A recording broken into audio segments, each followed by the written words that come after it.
Hi everyone, this past weekend I had the absolute honor to make my grandmother's 90th birthday cake.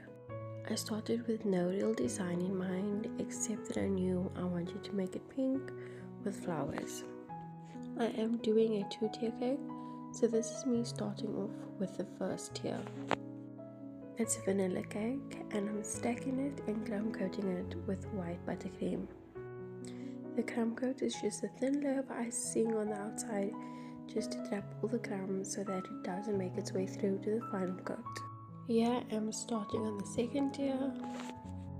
I did make a little mistake by not trimming off the cake, which I only realized after I had stacked all the layers.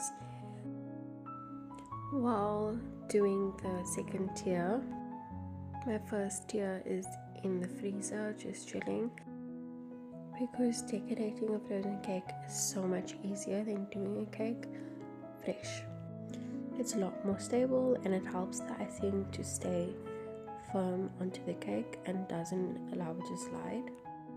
So I'm just finishing off my crumb coat with my second tier, and then this one is going to go in the freezer.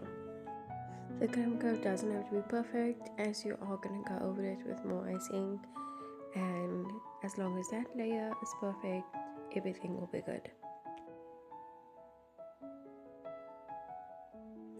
I'm removing my first tier from the freezer again, and I'm starting with my final layer of icing.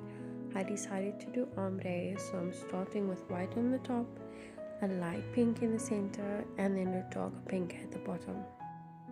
Only as I was doing this did I decide I want to do a textured icing, so I used my comb and I loved how this turned out. Afterwards, when I was looking through the pictures, I realized that this is the same pattern I used for one of our cakes in 2021, and funny enough, it was ombre as well.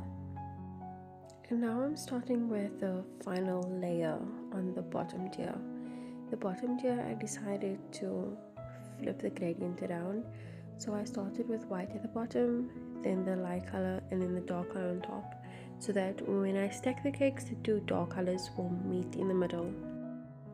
I loved how this turned out. The flowers and the candles will be added to at the venue. This is the final look. I absolutely loved how it came together, and she loved it too. Please remember to like and subscribe.